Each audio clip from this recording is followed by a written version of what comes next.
I believe we are live, ladies and gentlemen.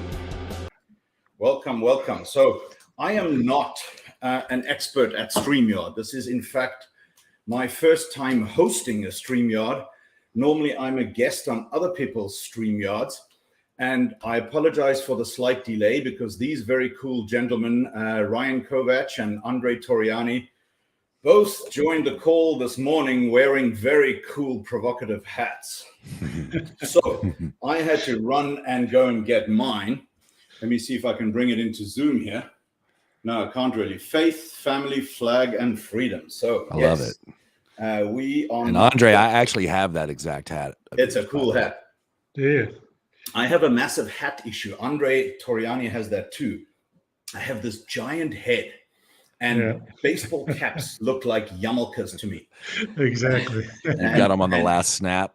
No, and I tell you, even as a kid, people, the other kids used to tease me, and I still do not wear T-shirts with a round neck because my head doesn't go through it. So, there you have it, a bit of useless information. Quick introductions, I suppose. I have no idea who's on the call. But this is the only way that I could get the three of you on a call because Ryan has been banned from LinkedIn, I think, more times than I have followers. And Andre Toriani and I, we go way back to a friendship that developed through business and both living in Colorado. And one day, suddenly he woke up and he said, "I'm going to Wyoming. You are welcome to come." So why don't I start with you, Andre? A little background to your decision of moving to Wyoming. Can we start there? I think we're all familiar with the term Californication. Mm-hmm. And that's exactly what I think, Henrik, you'd agree we were experiencing in Colorado, which led me after, 25 years of working overseas. I came back to a Colorado that I didn't recognize anymore. And we just decided that given what was changing in terms of congestion, taxes, politics, etc., to go up to Wyoming. We had already invested in Wyoming in the past with some Airbnb properties that we owned up in Cheyenne. And we decided to start looking for a ranch to replace the ranch that we had in Colorado. Mm-hmm. And that's the long and short of it. So Ryan, you are in Texas, right? I am, Fort Worth. Fort Worth. Okay, cool. That having just watched 1883 and Yellowstone, both of you guys are really, I have, can I say, domicile envy? So interestingly enough, on that note, the bass player of my band owns the Pearl, which is the bar that is in the stockyards where they filmed 1883. So and it's such a cool program, and it's so remarkable because last night we were watching a program, very short little diversion, in the Gilded Age or something like that, which is also set in 1882 in New York City, in the Vanderbilts and the J.P. Morgans, and the discrepancy between the haves and the have-nots is so huge. And if you think about it, it's kind of just, I don't know, we're all the same age. So 1983 feels like it was like a couple of weeks ago, It was like 20 years ago, right? And 100 years before that, people had no water and they had no security and they had no food and they had to live off the land and they had to fend for themselves. So it's really awakened something interesting inside me.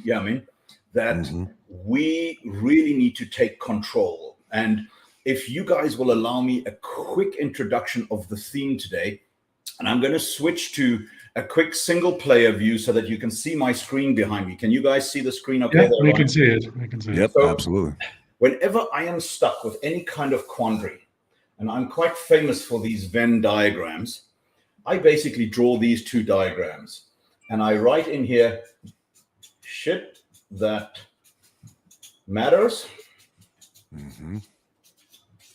and shit I can control. Yep. And then all I have to do, because you see where focus goes, energy flows. And as our friend Tony Robbins says, it's in the moments of decision that your destiny is shaped. Now, that sounds like a very cheap throwaway line, but it's actually super important, because you can decide to de-stress yourself, right? And really focus on the overlap between the shit that actually matters and the shit that you can control. And then all that you basically have to do is schedule it, chunk it, and execute. So that is what today's call is about, where basically the three of us are going to get into a bit of a heated discussion about the shit that matters section. And we're going to start talking about some of the things that we can control, that we have started executing on. And we're all at different stages, and there is no one solution for everybody, because if you're living in an apartment in central London or you're living in Fort Worth, Texas, you have a whole different threat and a whole different set of opportunities to deflect or, do that. So the basic subjects that we've agreed on. Now, Andre, we haven't told you these, right? But this is basically the way that we're going to go quickly. I'm going to just draw them out real quickly. Is basically land security. Let's call that domain. Then water, food. How about energy and transport? Then security and defense of all of the above. Health and medical, because without health, we can't execute on any of this. And if we have time, communications and technology. Okay, so that's basically the shopping list for today, because the single biggest problem that lies ahead of us, if the world keeps falling into this decay and continues unraveling, and I'm not even talking nuclear war, okay?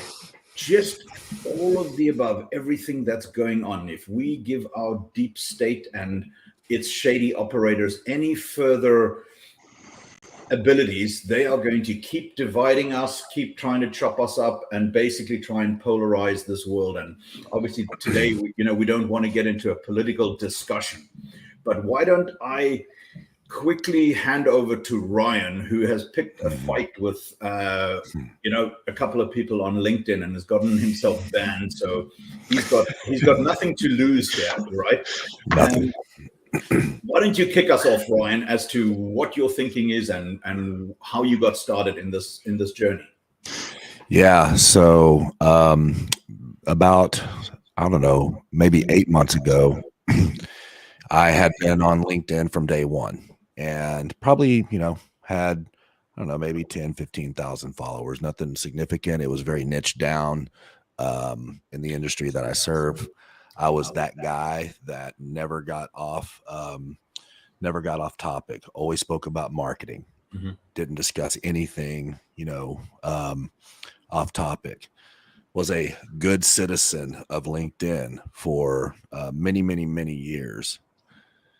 And COVID comes around, and lockdowns and forced jabs and all of this other stuff that, really, struck a nerve with me. I grew up in a time in America where, when somebody did something to you as a kid, you said, it's a free country, motherfucker, right? Like, you could do whatever the hell you want.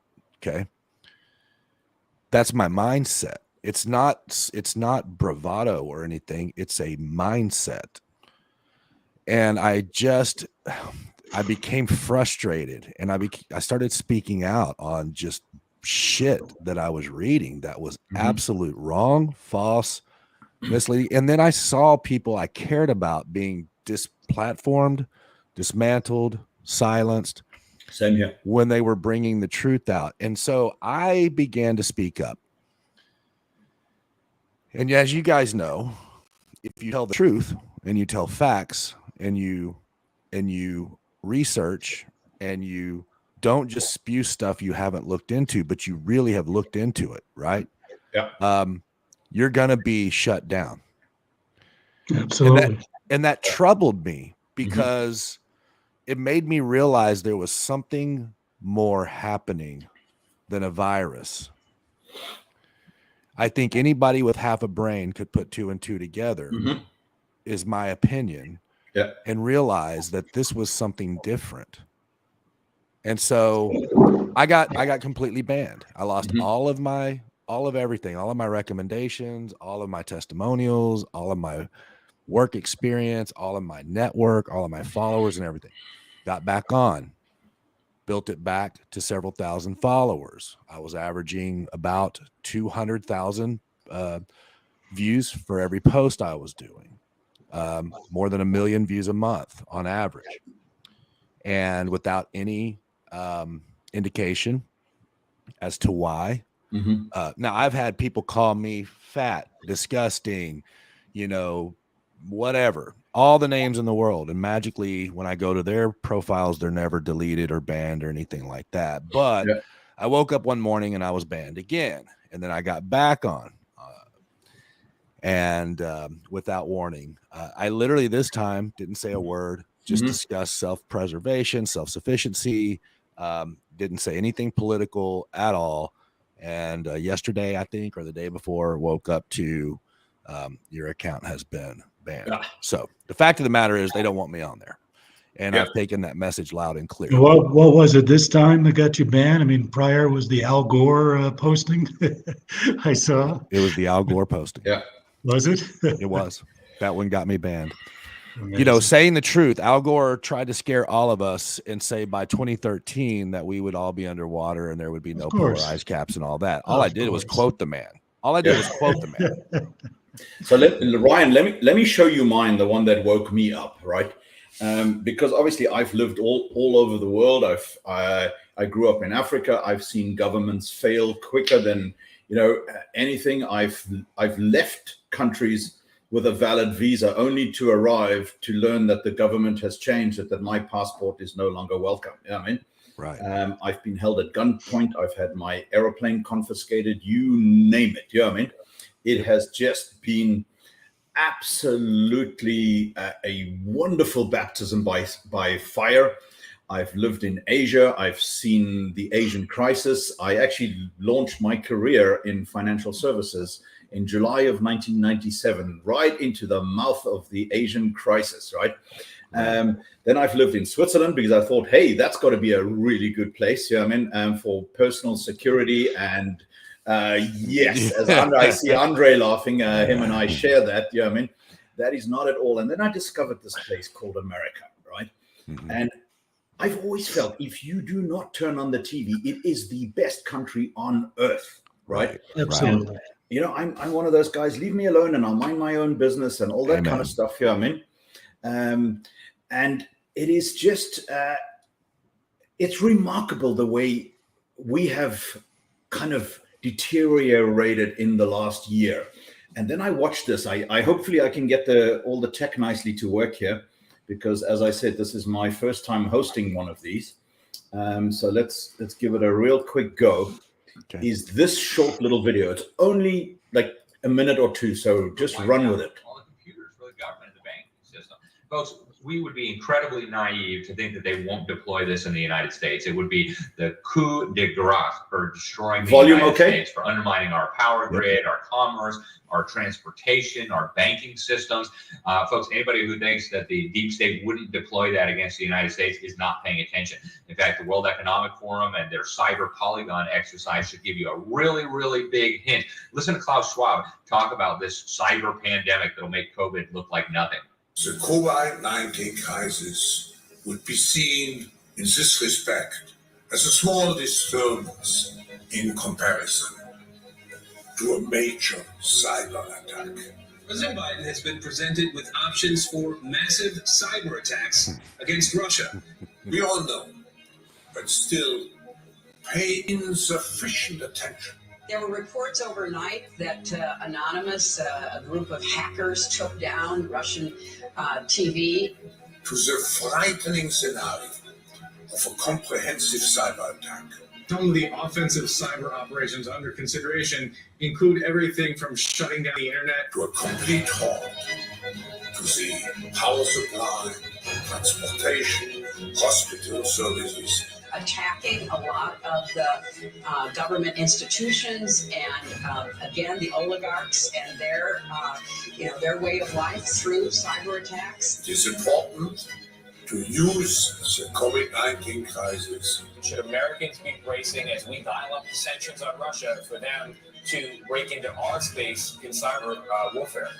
As a timely opportunity to reflect. The leader of Russia and the leader of the United States of America saying, hey, yes, if they cyber attack, we are going to attack back strong. On the lessons cybersecurity community can draw. If Russia unleashes its full cyber power against Ukraine, once you put malware into the wild, in a sense, it knows no geographic boundaries. And improve our preparedness for the potential cyber pandemic.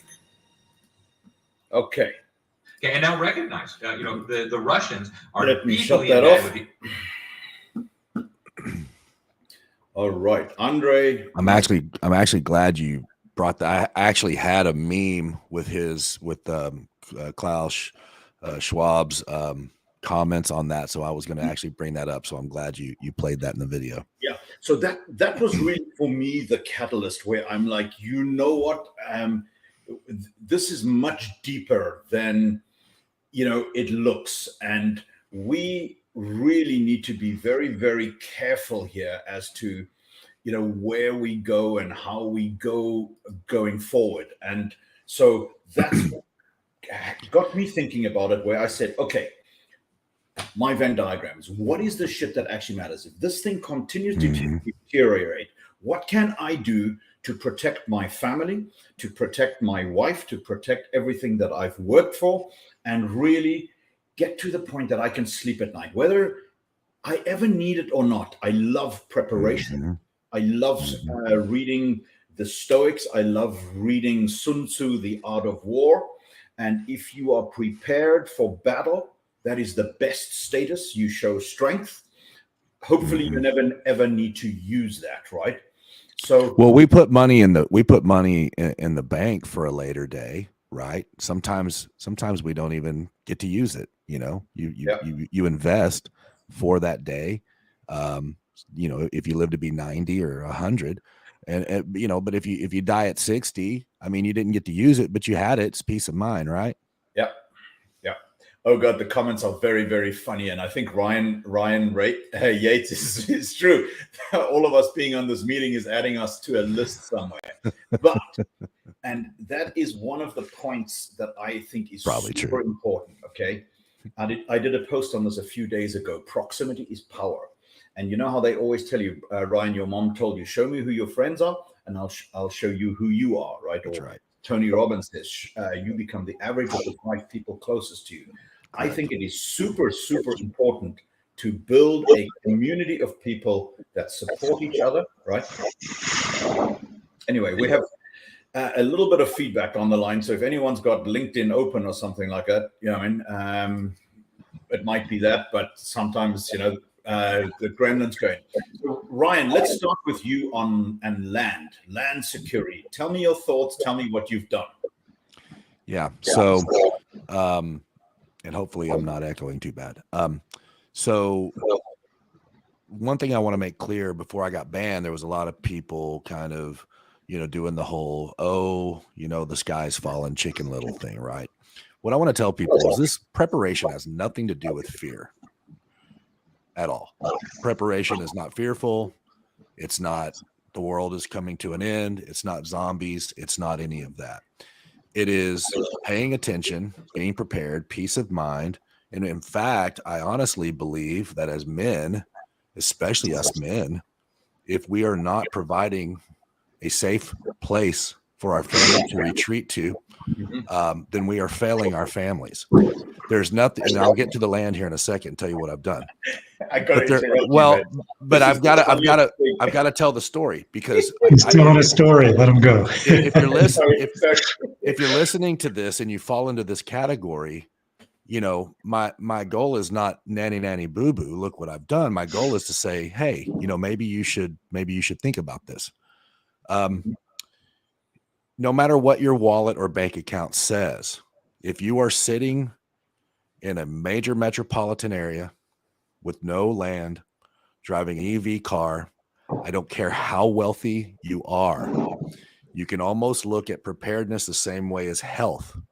Doesn't matter how much is in your bank account. If you're sick, you're not wealthy. Yeah. Same thing goes with your bank account sitting in a major metropolitan area with an EV car. You are so vulnerable, you don't even realize it. So with that being said, let's start opening some eyes. So I made a post right before I got banned. We just went and bought, almost like 100 acres, right up on top of a mountain, tall pines in Oklahoma. Down at the bottom, Lake Sardis, beautiful, gorgeous lake, stock full of the biggest bass you've ever seen. On the other side of the mountain is the Kiamichi River, and it backs up to a nature preserve. The buck and the deer up there are world class. They're some of the biggest, fattest, beautiful deer you've ever seen in your life. Oklahoma has almost zero property taxes. Our property taxes on that land per year is about $150 because they have a state income tax. Yeah. I live in Texas with no state income tax, but with property tax. It's the opposite. It's the opposite. Okay. Now we just bought it, but when we were looking at financing options, if we wanted to finance it, the financing on that was going to be about $250 a month. We paid, I think, $88,000. Okay. For 100, that's 100 football fields. Okay. Of tall, beautiful pine on a mountain with lakes and streams and every kind of wild animal you can imagine. Okay.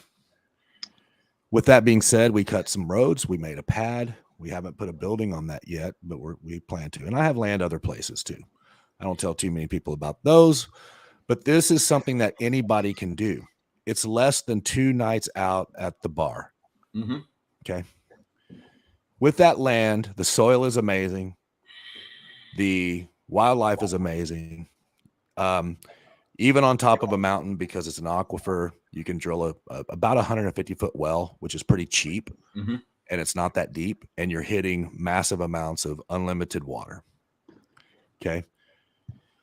So for less than a Ford F-150 pickup, let's just put it in perspective.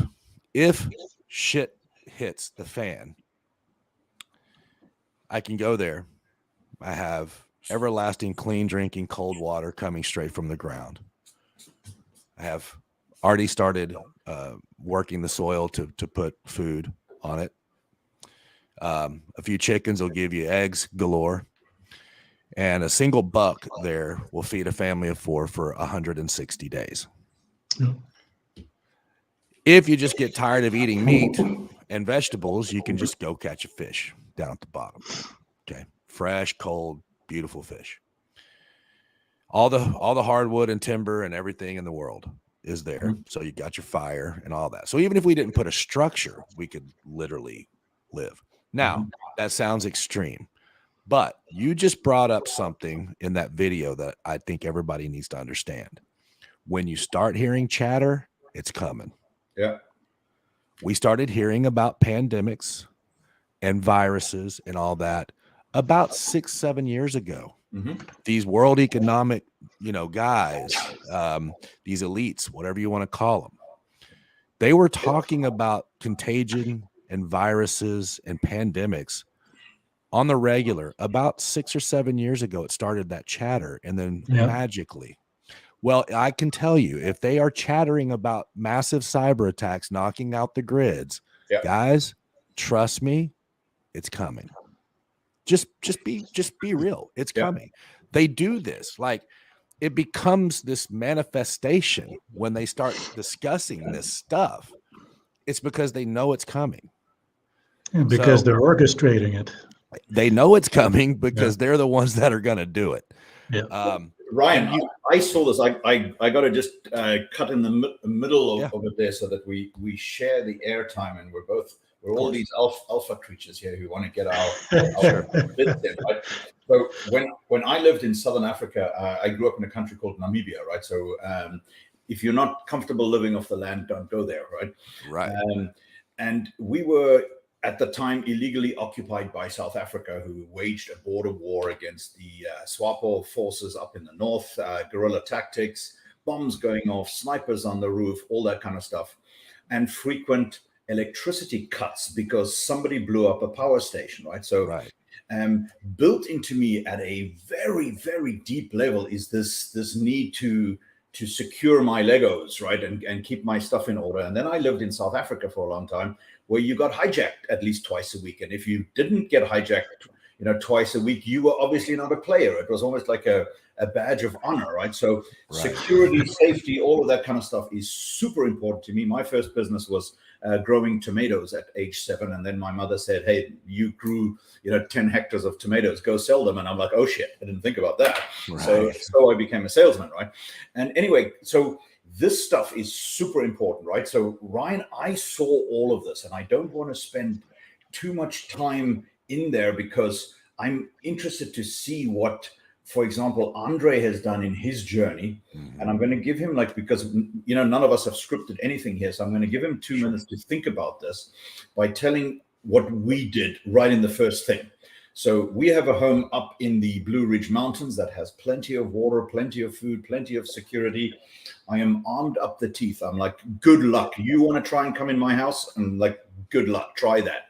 You won't even get down the street because it's so well armed and protected, right? But the bottom line is, if all of your power goes out, you are so screwed, because sure, you can live briefly, but without power, your water doesn't work, nothing works, your internet, your telecoms doesn't work, all that. So we started preparing our house in the mountains. We did basic, obvious things like making sure that there is enough fuel in all of our cars and in my mother-in-law's car, so that we can all basically grab our to-go bags, our essential resources, get in the car, and all meet in what is the safest, securest location that we have. And that house is extremely well fortified, and Laura Louise has equipped it. I think we could probably live there for 7 to 8 months without actually needing food. Anything. But now it comes to water. The whole system is gravity fed with tanks by Blue Ridge Water that pump the water up into big tanks in the mountain. And I called them and I said, how long is your water supply? And they said, oh, we could last for about 8 weeks. Well, then what do you do? You see what I mean? Right. So that got me thinking that, hey, listen, you need to have plan B for your food, your water. And then I got to know Ryan and his mastery of self-defense and jiu-jitsu and defending himself. I think the guy can bench press like 500 pounds or something. You know what I mean? And deadlift. It made me realize that I have become fat, flabby, and lazy, and I'm a keyboard warrior, not a real warrior, and that I better get very healthy, strong, and able to defend myself. Because if you can't do those, what's the point of having water and food, right? And like that's how this whole discussion basically started. So now I want to hand over to Andre, if you don't mind telling us a little bit about your journey and what you've started doing. Well, I think, from a starting point, I think what Ryan described in terms of a plot of land is something similar we had in Colorado.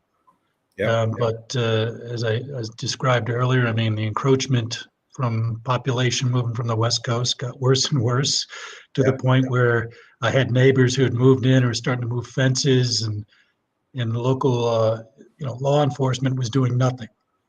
And so we need to turn this over to the lawyers, which is an expensive exercise on the exit out, which I won't go into. But from a standpoint of translating after the sale of that property to what we have now, we have roughly a property that is about 400 hectares, so about 1,400 acres, very defensible. We've got bluffs where our house is hidden into a bluff, which is not visible from a road. It's predominantly grazing land around us, so I got good lines of sight everywhere. We have one well which delivers 25 gallons per minute on a very good aquifer, and then we're drilling another one. In the last months, we've put tire tanks or livestock tanks throughout the property. and for dual purpose. One, to feed cattle or provide sustenance to cattle, which become important at any point in time for food, but also for wildlife, because we've got mule deer here, and of course we have antelope as well, which are, you can eat them.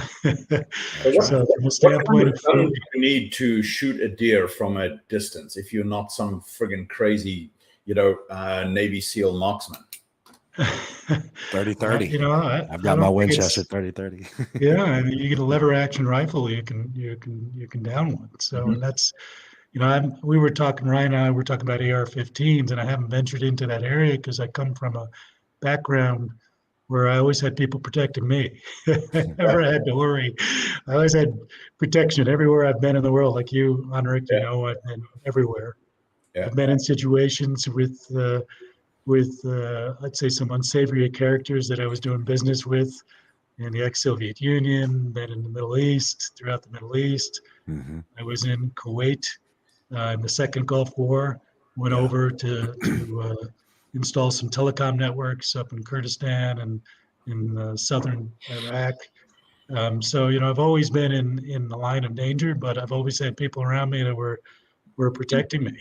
Yeah. And I never really thought about carrying and I did have a license in Europe to carry, but I never bothered collecting weapons in Europe because I never felt, given the security I had, to be insecure from a weapon standpoint. But here in Wyoming, I mean, it's it's the norm.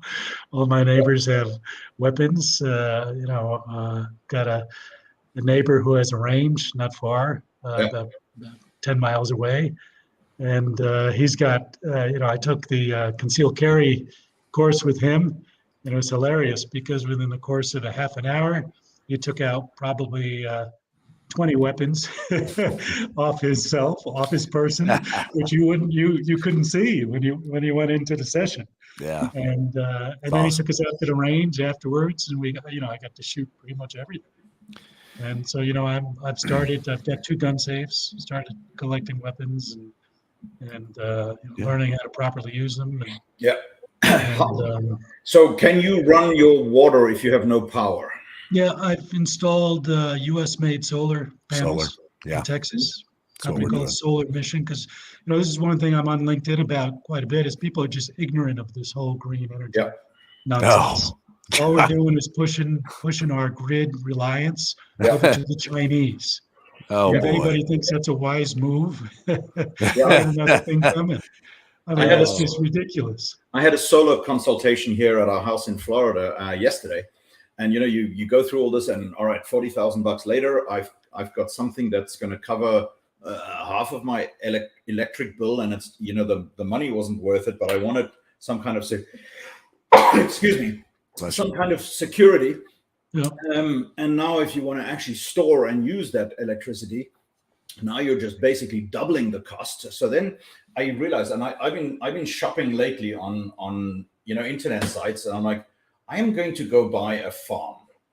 Even though it doesn't look like a farm yet, but it needs to have water and it needs to have some kind of land security in it.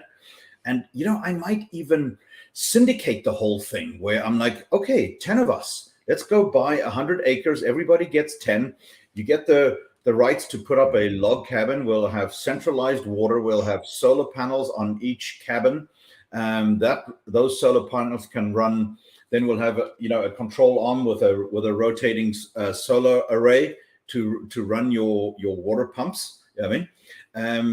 You can really I think secure food, water, safety very easy if you are prepared to invest in it and make some decisions. Right? Do you guys agree? 100%. Well, I'll tell you my experience, because I've been dealing with solar and wind for quite some time. And property in Colorado, we had 20 years ago, we put up a solar array and we expanded it over time. We also had a wind turbine, a smaller wind turbine from a company in Arizona called Southwest, which went out of business, of course.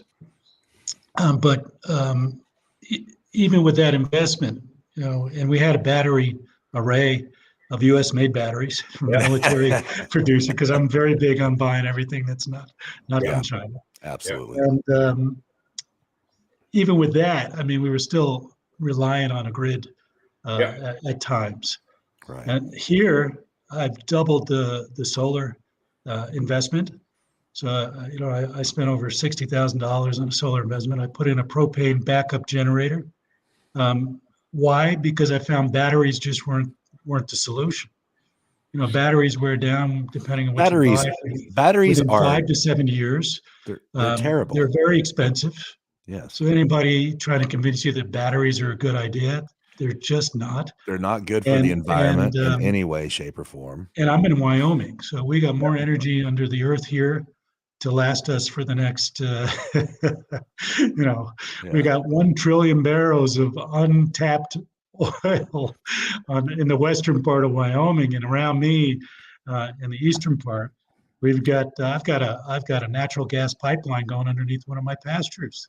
Mm-hmm. So, Andre, on that note, I made a post on LinkedIn that got me a lot of love and hate, but we have to stop thinking that oil came from dinosaurs. Yeah, exactly. When you think like that, you're going to think, oh my God, it's so finite.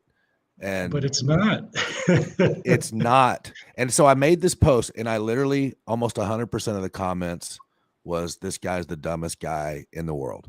Of course. I get those all the time. I'm the stupidest guy in the world. Okay. Yeah. I said, when you punch a hole in the earth and the blood comes out, oil, it's the same thing as if you cut yourself and the blood is on the top of your skin. Yeah. Mm-hmm. Yes, you can bleed to death, sure. But as soon as that scabs, I replenish the oil, the blood in my system. Yeah. I was called ignorant, stupid. This is quite frankly the dumbest comment I've ever seen on LinkedIn, blah, blah, blah. But I was drawing the connection that the earth replenishes itself. Oil is not as finite as we think. And it's not coming from the bones and the skin of dinosaurs. And we have to stop that narrative. Yeah. It is so plentiful here in Texas, so plentiful. The natural gas and oil and the shells here are so plentiful, guys. And honestly, I just had to say, we've got to stop the narrative. Yeah. Well, that's why I spend the time I do. If I can convince one person a day to step back and critically think about all this garbage that's being spewed out about 1.5 degrees Celsius and the sea levels rising and all that crap, then I'm contributing to the future. That's the way I look at it. Laura Louise and I used to run a very significant fund. We were early, called the Earth, Wind, and Fire Fund, like the band. And we had another fund called Aquaterra, which invested in scarce critical resources. And we played that bridge period between traditional energy becoming more energy efficient and clean energy becoming more financially efficient. And after like 7 years, I'm like, this is not happening. Yeah, I'm basically, sitting here eating bonbons, waiting for this energy revolution to really actually become practical, right?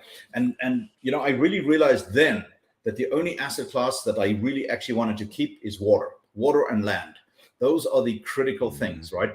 And that's a technology thing. So let's get a little bit back on track here, because if we think of these categories that I had up here earlier, and I've got them in front of me, right?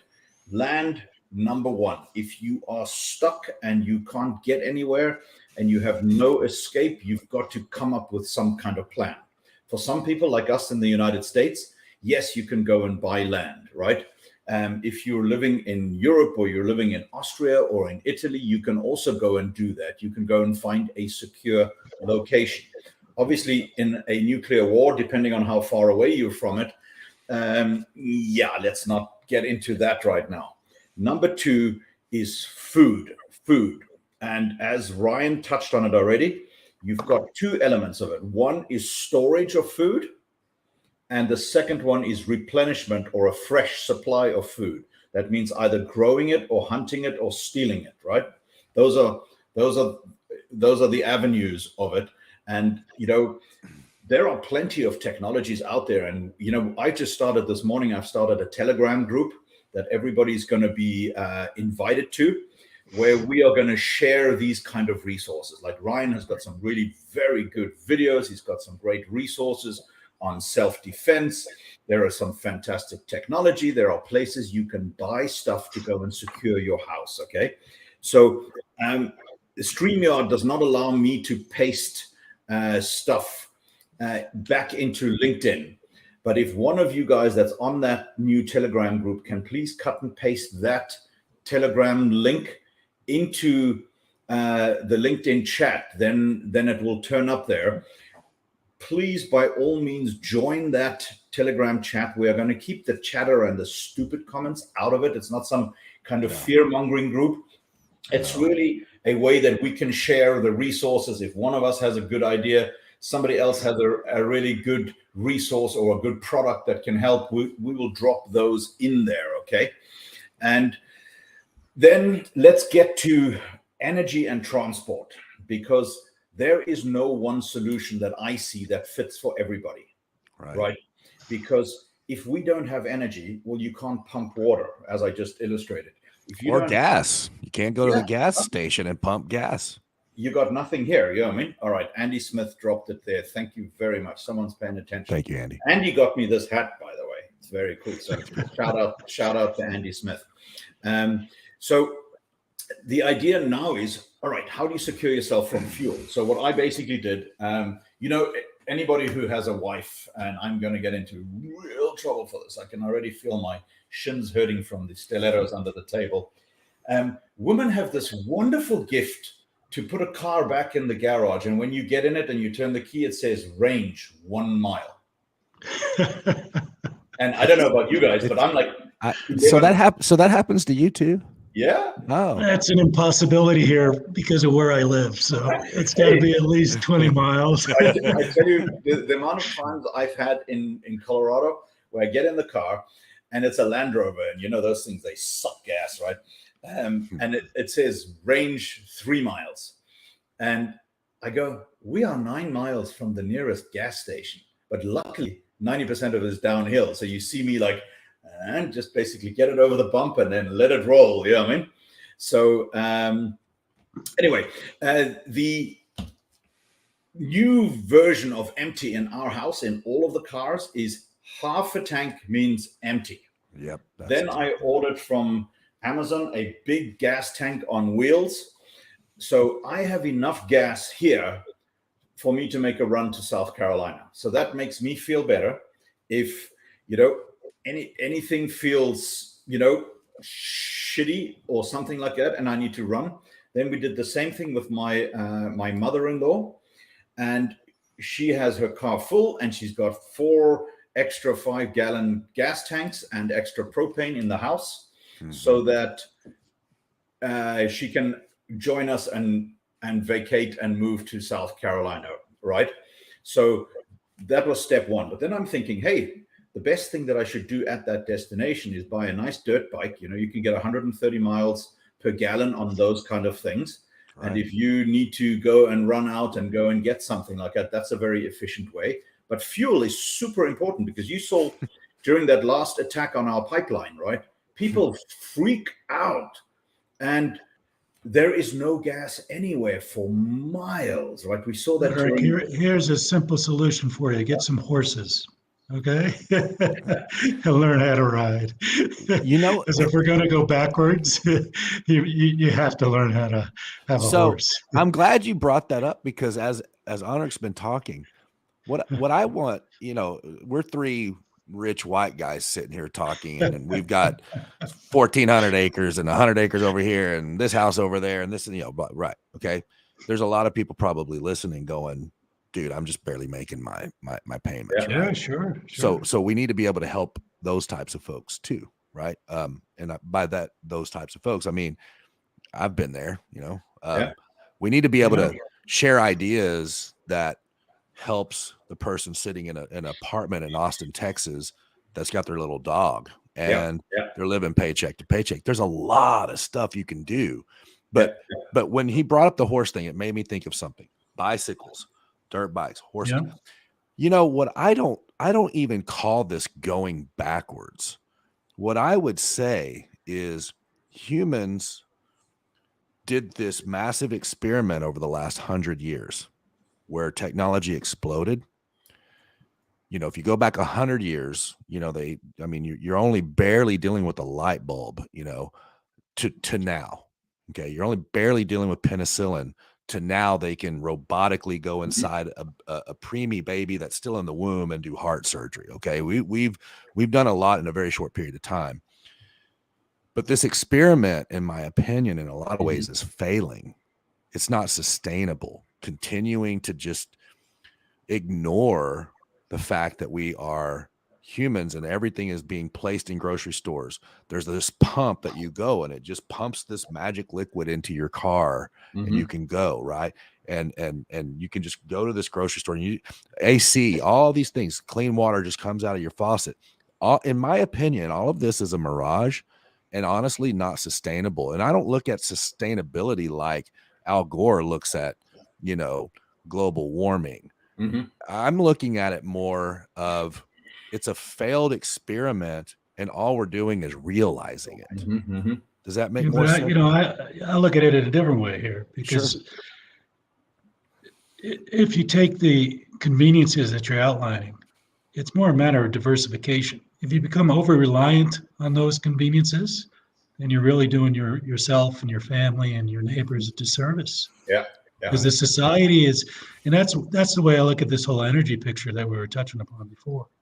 Why would anybody with half a brain want to become dependent on a despotic regime for production of these quote unquote clean energy, new energy things that can't replace our hydrocarbon energies anyway? I mean, it's just people don't think these things through.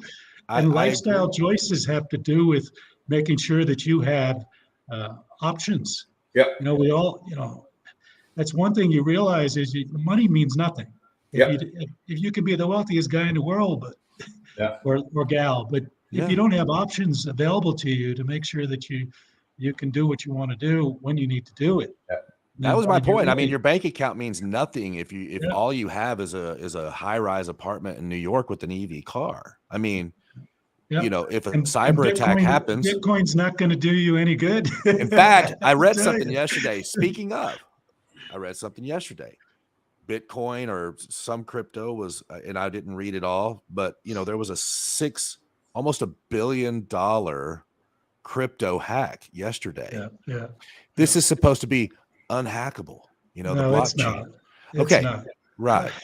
So this is what the mirage that we're living in a mirage. If we went back 100 years, people would be thinking that this conversation that we're having, they're like, well, I mean, duh, you need land and you need some pigs and some chickens and some cattle and something to shoot and some corn. Like, what are y'all talking about? Like, you know, this isn't radical. What is actually radical is thinking that you are somehow safe and okay in this propped up fictitious world that has been created. That's what's radical to me, is that you believe in this. Yes. And Keith, I mean, exactly. Look at the We're not the extremists. We're not the extremists. No. And I think look at the comment there by Keith Altmaier. I mean, I think that the man really has a point, because, you know, when self-reliance, right? Yes. I think is not a privilege. I think it's a responsibility, right? Bingo. And so it comes with our health, right? And I mean, I've only realized that now in my 50s, where I'm like, you know, you can't outsource your responsibility for your health to a doctor. You have to do it yourself, right? And so I've just joined Laura Louise's Saving 7 program, and I tell you, it's so far so good. It's really, really working. It was good that it coincided with Lent, and my attitude to Lent used to be, you know what, I'm going to give up giving up shit for Lent. And she saw right through that plan. So I gave up booze, and I gave up evil carbohydrates, all carbs for Lent. Joined Laura Louise's Saving 7 program. So far down, 12 pounds, but I tell you, I'm sleeping better. I got double the energy. I'm like crushing it, and I'm going to keep going with it, But because you view that as a responsibility to yourself. yes, absolutely. You know, absolutely. Yeah, what we're talking about is 100% a responsibility of you, the person listening to this. Yeah. You should not be reliant on the butcher at the grocery store or Yeah. the pump or anything. It's your responsibility, and you are negating a huge part of being human, in my opinion. The human experience, you're negating it by thinking people like us are paranoid or scared or, you know, doomsdayers. Not it at all. It's peace. If you It's woke peace up of every mind. day knowing That's that what you it could, is. if you wake up every day knowing that you can enjoy all of this mirage that we live in, and as long as nothing goes down, cool. Yeah. But knowing we have a plan and we have resources, and we're not going to be just, you know, like a deer in the headlights, lets you sleep better at night. So a couple of things I did want to say, Henrik, if you're listening to this and you are paycheck to paycheck, or, you know, you're just starting out in your career, you're young, you know, you're not these dudes with thousands of acres everywhere. For $15 on Amazon, you can get a water filtration straw that'll allow you to drink straight from it, from a dirty pond, 1,000 gallons of water before it goes bad. Hey, Laura, actually, I've got some to show you. Laura Louise, can you go into the cabinet in the garage? You know where all the food supplies are? There are, right by the Mylar blankets, are those straws. Can you bring them out? And I say this because when we had the Texas freeze last year, water and electricity was out at this house that we live in for about 5 days. Yeah. Within 6 hours of the water and electricity going out, our doorbell literally, or door knocking, literally by 3 different neighbors. Hey man, is y'all stuff out? Yeah. Well, like, have you heard anything? Like, you know when it's coming back? No. Well, what do we do? You know, and of course, I don't want to lend too much to my neighbors, right? I don't know, man. So one You know, of the we're gonna go back and we're gonna try to figure it out in our house. I don't know what you're gonna do. No, Ryan, I'm gonna in that new Telegram group, I'm gonna share a link to a video which I showed you. Is a guy called Tucker Max who wrote "I Hope They Serve Beer in Hell." It was the funniest book I ever read. I literally, God, I hope they do. I really peed in my pants listening to it. It was that funny. And he has turned into a really serious mofo, by the way. And he started something called doomer optimism, where you basically go, okay, I'm not a doomer. I'm not a doomsday guy. Nah. I'm an optimist. I just want to prepare, right? But we're going to run out of time very shortly. And I want to just do one or two things here. Thank you. Here. Hey, can I say something? Yeah, Laura Louise is here. She's right here. Hi, guys. Pop in there. You got to see so the camera can see you. Okay. Hey, you Over know, there. I just wanted to make a point about what Ryan was saying, because I have 3 younger kids, and they always say, "Oh, you know, Mom, I don't have money to stock up, to do all this stuff." And I always tell them, you know, listen, this is your responsibility. This is important. This is, you know, your life, you know, bloodline. Right. And so, you know, I basically broke it down for them and said, there's no person, no matter what income level you're at, who can't afford to have at least a month's supply of food, at least that supply to get to where you need to go, to have a bicycle, to have extra cans of gas in the garage. These are small investments to at least get you to your parents' house or your blow up kayak that you something, can go out and fish Exactly. with. You know, and I think that's really important. And people kind of go, "Oh, Mom and Dad are going to handle it." And I said to my son, "I'm like, you're 25 years old, dude. You know, like, Mom gets hit by a truck. Like, you know, I'm not going to be handling it for you." So, I think it's a valid point, because not everyone has money and time, but there are ways, and we can break those down for people on the Plan B site. You know, just as a minimum, what you should have: long life foods, long life milk, long life proteins that get you through. Would you be Because prepared it's to so do important. a 5-minute segment on that next week and give people a list and give them your Excel sheet and because all I that? mean, we're prepared for like 8-9 months without having to plant the seeds and without having to have the farm, you know, just to know that we can do that. And that's for my whole family, including my mother and my brother. And, you know, so I think that people have to think of it a different way. It's not like this isn't for me. This is for everybody, and everyone can participate. And you start to get really creative and you get resourceful. Even if you don't have resources, getting resourceful is so critically important in, you know, as you're dealing with this. So I just wanted to hop in and say that. So, and here's the water filter. Thank you. Personal water filter. 1,000 gallons of water can be drank through that before it needs to be replaced, and they're $15 on Amazon, guys. And this is the same filter that's in my reverse osmosis water treatment facility, which I have in both of the houses, right? And it's a very quick way that you can secure yourself. So what we're going to be doing, and I'm not committing everybody here, I'm just committing me to it. I'm going to try and do this once a week, every Friday, and bring on different people, because I have a friend in here in the groups here, Kim Wells, who's actually a farmer. And I'm like, hey, you want to learn how to farm shit? Talk to a farmer, right? So we're going to try and bring, you know, Kim on board here. Then when it comes to cybersecurity, I know some really bad people in very bad places. I'm going to see, we're going to anonymize them, but we're going to try and bring them on here and say, listen, because I have a friend of mine who once taught me, he said, look, take this iPhone, turn it off completely and put it in your pocket. Go to the bathroom and insult me in a foreign language I don't speak. Now, he's an ex-spook, so he speaks like 16 languages. And I did that. I found a very, very nice dialect of Dutch that I could pull out, and I insulted him. He pulled out his laptop, and within 3-4 minutes, he played me an HD recording of what I said. Yeah, man. And it is so scary. So I know some kind of interesting people.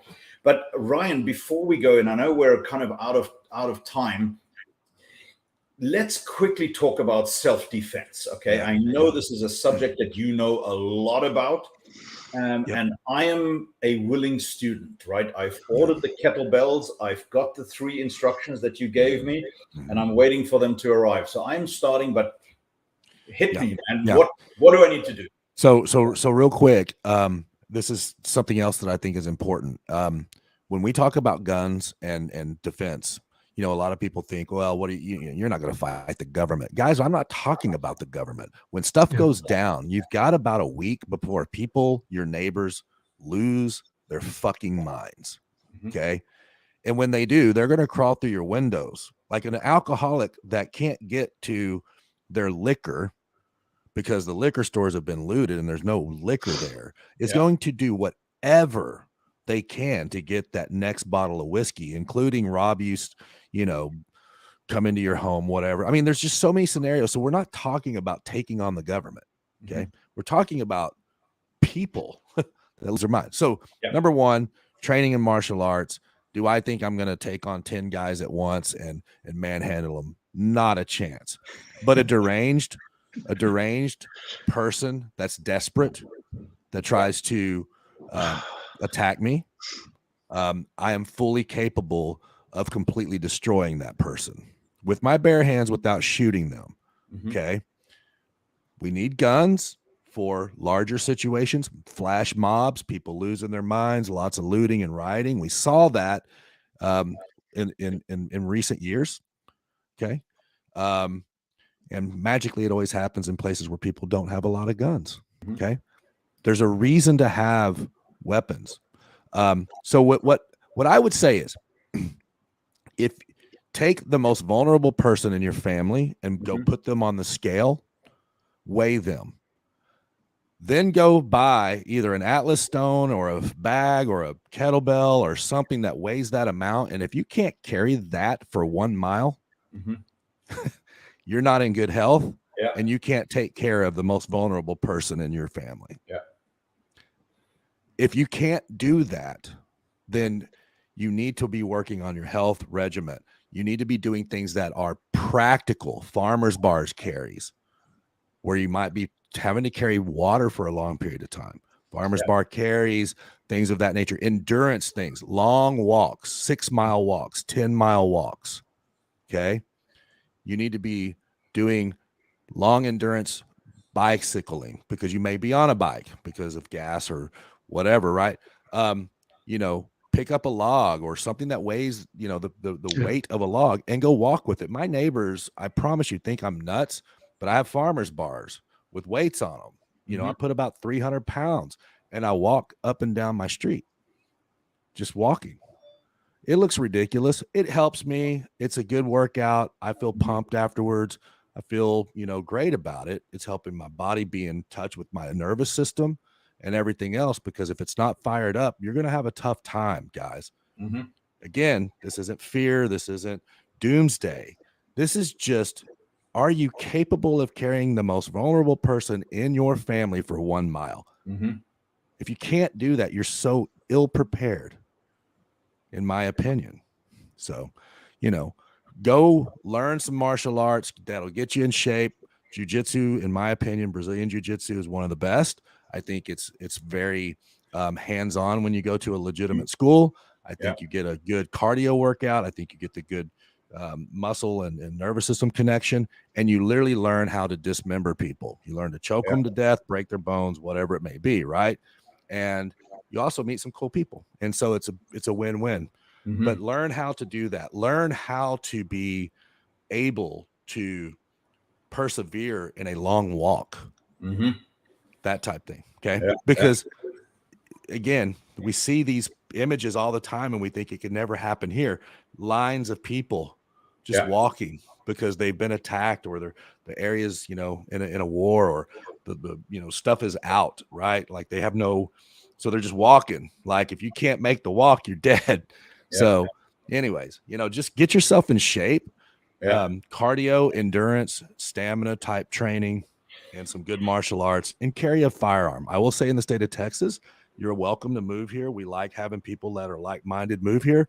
They did pass constitutional carry, meaning you don't have to have a license or anything. As long as you legally bought the weapon, you can carry it on you in display. You don't have to conceal it or anything, which is amazing.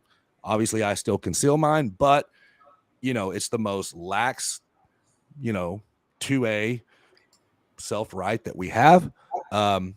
If you're unable to have a weapon on you in a state that you live in, get the hell out of that state. It's the same in Wyoming here. I mean, and it's enshrined in the Constitution. So correct. It's right. Period.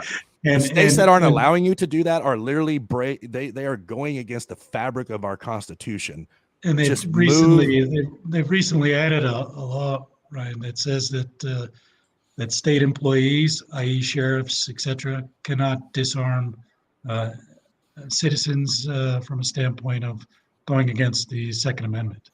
So if required by the federal government. And our governor overrode, even if an establishment states that we don't allow weapons in here, in this store, it doesn't matter. You can still have your weapon on you. It's just your right from a second. Now, other than over 51% alcohol places, right? So like bars, which is smart, right? But you can't have a shop owner that has nothing to do with alcohol say, well, put some sign up, we don't allow weapons in here. Doesn't matter. We have constitutional carry in this state. Move to a state that allows you to defend yourself. No, I like that. I like that a lot. So what I'm going to do is I just started this this Telegram chat, because obviously if we keep going deeper into this rabbit hole, we're gonna join Ryan in the ranks of people with no LinkedIn profile. Everybody gets banned. And obviously I do this for a living, and I build front end funnels for people who want to raise capital and attract clients. And my number one tool is LinkedIn, and I happen to have mastered that. So that would hurt me deeply, but I am building a platform back in the background. I am taking things off platform, not by trying to replace them, but by basically securing myself, right? So, but I'm going to need a little bit of time for that. So Ryan, don't get me banned quite yet. How do you guys feel about turning up next Friday at the same time? And I'm going to see if Kim Wells, who's a fourth generation farmer I think she is in the state of Missouri, come and join us, and let's talk food security.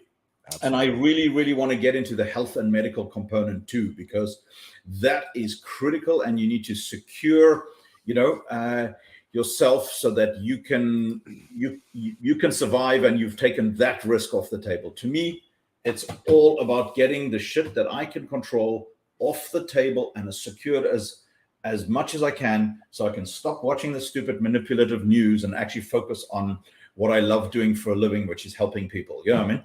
So yeah. I really would like to thank you guys. I mean, I think we kept it fairly on topic,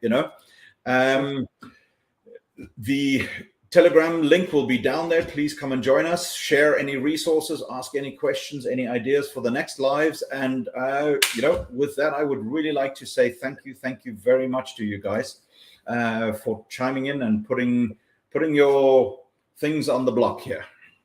And everybody wore a great hat today. Yeah, absolutely. Yeah. I'm going back to my cowboy hat after this. But I do like this hat. Anyway, wonderful guys from you. Super, super nice. The replay will be back on LinkedIn. That plays just, you can just watch it. I think it's also on YouTube and on Twitter, which I never go to because that's the first place I'm ever going to get banned from. God bless you guys, and keep up the good fight. Thank you, guys. Take care, guys. Yes. See you.